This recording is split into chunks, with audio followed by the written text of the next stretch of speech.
aluna, olá aluno, seja bem-vindo a mais uma aula de Física, aqui pela TV Educação e também pela plataforma Gonçalves Dias.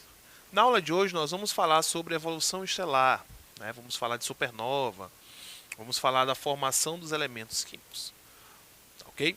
Bom, então essa aula vai ser dividida em introdução, né? Vamos falar do nascimento de uma estrela, né? Vamos relembrar o nascimento de uma estrela, né? Vamos falar da juventude, da vida das estrelas, né? Dos remanescentes estelares e de supernova, ok? Bom, então esse conteúdo faz parte do conteúdo do quarto período, né, a parte de astrofísica, que está na grade curricular aí das escolas da rede estadual, né, do estado do Maranhão. Então, fica ligadinho aí nesse conteúdo, tá ok? Se você perdeu aulas anteriores, né, você precisa de aulas anteriores para poder entender melhor essa daqui. Então, se vocês perderam, vocês encontram todo esse material lá na plataforma Gonçalves Dias. Então, basta acessar a plataforma e lá você vai ter todo esse material disponível, tá ok? E também serve para que você possa revisar o conteúdo, tá ok? Se você precisa revisar, você encontra também lá na plataforma. Então, a dica é plataforma Gonçalves Dias, tá ok? Então, para a aula de hoje, papel, caneta, né, lápis, façam as suas anotações, okay? Anotem as dúvidas que irão aparecer aí durante a aula de hoje, para depois você pesquisar, né, ou assistir novamente a aula e aí tirar suas dúvidas, ok? Então vamos lá começar, né? Bom, em astronomia, a evolução estelar é a sequência de mudanças radicais que uma estrela sofre durante seu tempo de vida, né? Então, como tudo na natureza, as estrelas, né, elas vão sofrer mudanças de acordo com a sua idade, né? Então, durante a vida da estrela, ela vai ter ali mudanças, né? Vai passar por certos ciclos, que é justamente dali que nós vamos dizer qual é a idade dessas estrelas, né? Fazer ali uma estimativa para isso, ok? Então, dependendo da massa da estrela, sua vida varia entre alguns milhões de anos, né, para as estrelas mais massivas, até trilhões de anos, né, para as estrelas menos massivas. Olha só, as estrelas que têm maior massa, tá certo? Ela vai viver menos, ok? Justamente por conta ali da grande ação gravitacional, isso vai acelerar os processos de fusão nuclear, ok? Para as estrelas menores, elas vão viver mais, né? Então as maiores, né, as mais massivas, elas vivem alguns milhões de anos, e as estrelas menores, né, que têm menos massa, elas vão viver até trilhões de anos, ok? Isso, né, que é muito mais do que a idade aí do universo, né? Bom, a gente não consegue ver a sequência da vida de uma estrela, porque olha só, uma estrela vive de milhões a trilhões de anos, tá ok? Então, nenhum ser humano vai conseguir ver a mudança de uma estrela, né? Estudar uma estrela só e ver a mudança. Como é que a gente sabe a diferença de idade dessas estrelas? Porque nós, quando olhamos para o céu, nós conseguimos ver estrelas diferentes umas das outras. Diferente cor, diferente brilho, diferente magnitude, diferentes tamanhos. Então ali a gente consegue ver estrelas de idades diferentes. Tá, ok? Estrelas que nasceram, né? Estão nascendo, ou acabaram de nascer, ou estrelas que estão morrendo. Certo? Então a gente consegue ver estrelas em diferentes estágios da sua vida. Então por isso que a gente consegue fazer essa estimativa e saber ali prever qual é o futuro dessas estrelas, inclusive da nossa, que é o Sol. Tá, ok? A evolução estelar não é estudada pela observação do ciclo de vida de uma única estrela, que é aquilo que eu estou falando, tá certo? A maioria das mudanças estelares ocorrem tão vagarosamente que só seriam detectáveis depois de muitos e muitos séculos.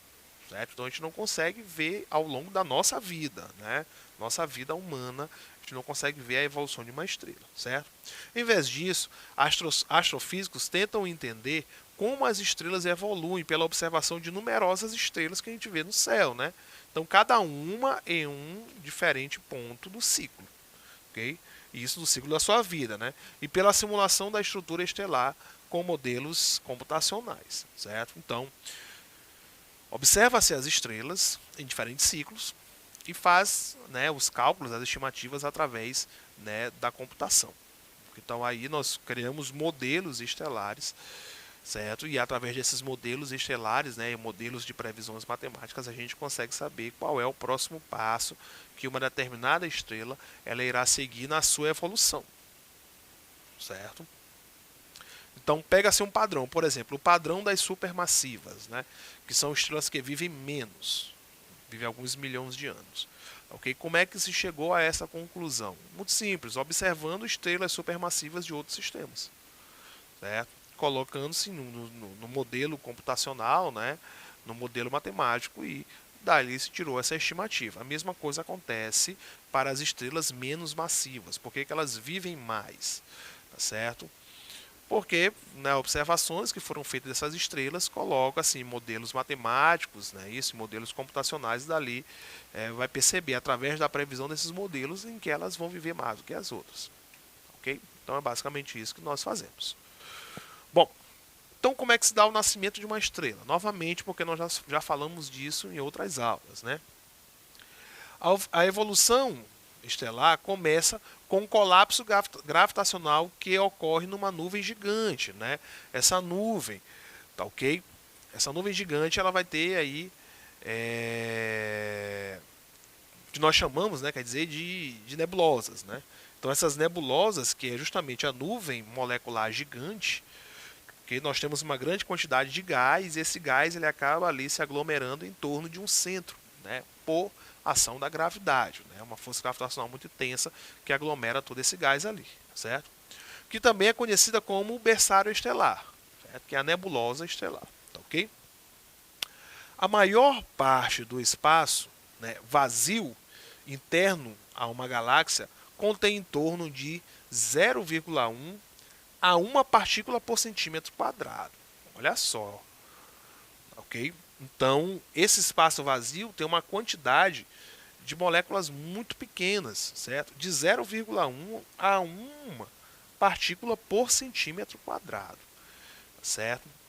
Então, é um vácuo, não é, de partículas muito grande. Mas dentro dessas nuvens, né, molecular gigante, dentro das nebulosas, a densidade típica é de uns poucos milhões de partículas por centímetros cúbicos, certo? Então nós saímos de um local em que tem no máximo uma partícula por centímetro cúbico para um local em que tem milhões de partículas por centímetro cúbico. Ou seja, a quantidade de gás que tem ali nessas nebulosas é uma quantidade muito intensa, né? Isso para o restante ali do espaço que tem numa galáxia, ok? Então, esta nuvem molecular gigante contém de 100 mil a 10 milhões de vezes mais massa do que o nosso Sol, em virtude do seu tamanho, né? Que é de 50 a 300 anos-luz de comprimento. Certo? Essa nebulosa, né? essa nuvem gigante, ela vai ter aí de 50 a 300 anos-luz. Ok? Então ela é muito grande. Tá certo? Então ela é de 100 mil a 10 milhões de vezes maior do que o nosso Sol. Então uma quantidade de gás muito grande, né? Muito intensa. Então dali que nascem as estrelas, né? Justamente por conta da densidade gasosa, né? Densidade de partícula, que é de alguns milhões, né? Alguns milhões de partículas por centímetro cúbico, olha só, por centímetro cúbico, certo?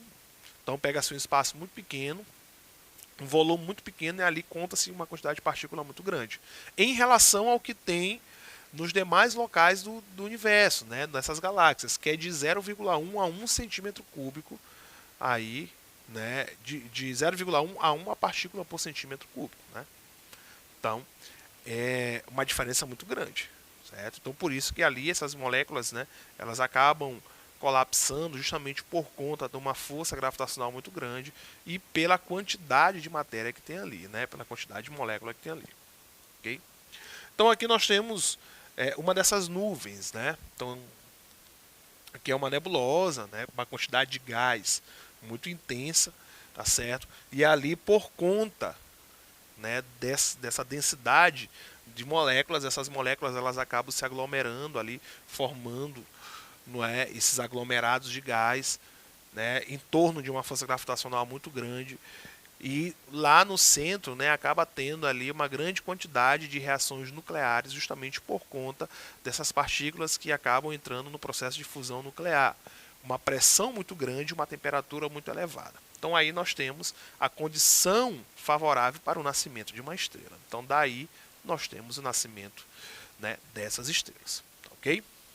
Bom, o primeiro ciclo são as protoestrelas, né, que é a primeira fase do nascimento da estrela, né?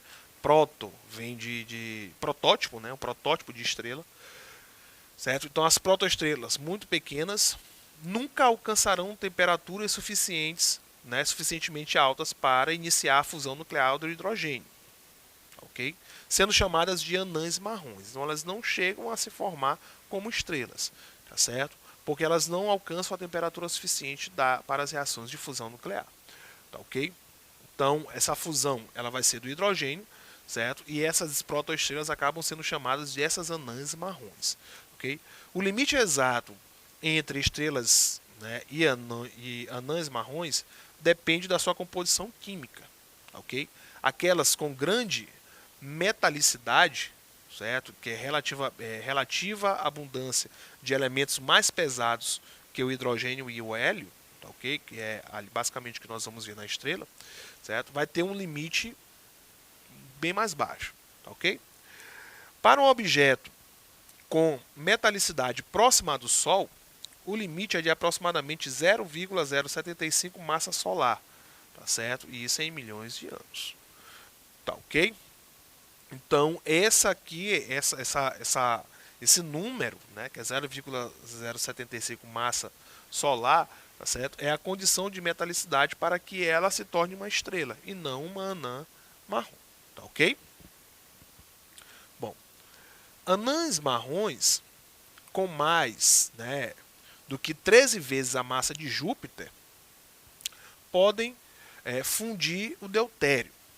E alguns astrônomos preferem chamar apenas esses objetos de anões marrons, ok? Classificando tudo o que é maior do que um planeta, certo? Mas menor do que isso, como um objeto subestelar, certo? Então essas anões marrons, como elas, né, são 13 vezes maior do que a massa de Júpiter, né? Então ele acaba aí tendo essa incompatibilidade entre esses estudiosos, né? Alguns preferem chamar de objeto subestelar, tá, ok? Ambos os tipos têm um brilho muito fraco e morrem lentamente, esfriando gradativamente durante centenas de milhões de anos, tá, ok? Então acaba aí tendo um ciclo, né, de vida, né, de alguns milhões de anos, centenas de milhões de anos, mas ela acaba tendo um brilho muito fraco, ok? Então ela consegue ter um brilho, mas é um brilho aí bem abaixo, né? A temperatura do núcleo das protoestrelas mais massivas cresce até atingir 10 megakelvin, olha só, 10 megakelvin, ok? Ponto em que se inicia a reação em cadeia, próton-próton, né? A reação ali de fusão nuclear, né? E o hidrogênio começa a se fundir, formando primeiro o deutério, depois o hélio, né? E a estrela começa a brilhar. As estrelas de pouco mais do que a massa, do que uma massa solar, o ciclo carbono, nitrogênio e oxigênio contribui com uma porção considerável da energia gerada, né? Então o ciclo CNO, né, que é carbono, nitrogênio e oxigênio, ok? O início da fusão nuclear estabelece rapidamente um equilíbrio hidrostático, né? O equilíbrio hidrostático é justamente aquele equilíbrio entre as relações hidrostáticas do gás e a força gravitacional, certo? No qual a estrela liberada pelo núcleo, a energia liberada pelo núcleo, desculpa, exerce uma pressão de radiação, certo? Que se opõe ao peso da matéria da estrela, impedindo aí o prosseguimento do colapso gravitacional. A estrela então evolui para um estado estável, iniciando a fase da sequência principal em sua evolução. Essa sequência principal lá de evolução é justamente aquela que aparece lá no diagrama HR, né? Então nós temos ali a sequência principal que vai a estrelas que têm um brilho, né, muito intenso e temperaturas muito elevadas, ali próximo de 30.000 kelvins. E baixa ali para estrelas que são tem uma magnitude de brilho muito baixa e temperaturas também muito baixas, ali próximo de 2.000 Kelvin. Então essa é a sequência principal dessa estrela, tá certo? Bom, a juventude dessas estrelas, né? Novas estrelas aparecem em variados tamanhos e cores. Isso nós já sabemos olhando para o céu. Elas variam no tipo de espectro desde quente, né, e azuis até o frio e vermelho. Isso lá do diagrama HR, né? Então as estrelas muito quentes, né, são estrelas azuis e as estrelas vermelhas são estrelas mais frias, tá certo? E a massa varia de menos do que 0,5 para mais do que 20 massas solares. O brilho e cor de uma estrela dependem da temperatura superficial, a qual, por sua vez, depende da massa, tá certo? Então nós temos aqui estrelas em diferentes, né, diferentes estrelas da evolução estelar, tá certo? De cores diferentes, certo? Então nós temos estrelas que têm a magnitude menor do que 0,5, né? São estrelas que acabam emitindo ali a sua energia por convecção. Tem as estrelas que variam de 0,5 a 1,5, né, a magnitude, ok?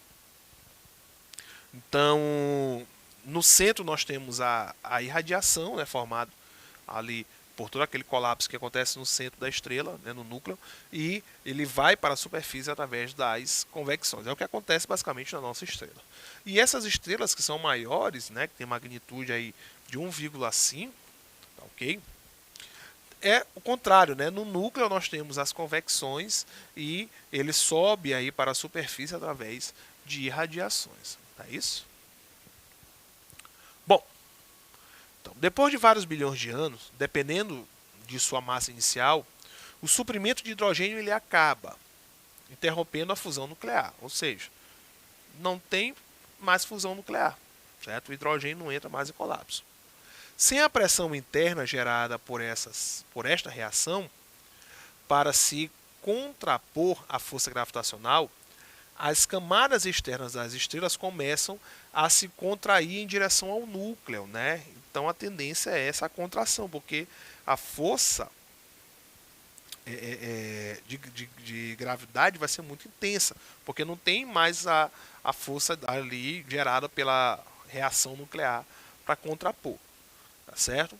Então as camadas externas elas começam a se contrair em direção ao núcleo. E dois processos podem ocorrer. Primeiro, a degeneração de elétrons, certo? Vai ser suficiente para compensar a força de gravidade, ou o núcleo está quente o bastante, né? Cerca de 100 megakelvins, para iniciar a fusão nuclear do hélio. Certo? Aí não vai ser mais o hidrogênio, o próprio hélio que vai formar as reações de fusão nuclear, né? Qual desses fenômenos acontece primeiro? Isso vai depender da massa da estrela, tá certo? Bom, o que acontece depois de uma estrela de baixa massa, né, exaurir, né, se perder essa massa, seu hidrogênio não é mais conhecido diretamente, certo? O universo tem cerca de 13,8 bilhões de anos, e o que é muito menos, né, isso em várias ordens de grandeza, do que essas estrelas que levam para exaurir o seu combustível, né? Então a teoria corrente é baseada aí nesses modelos computacionais, certo?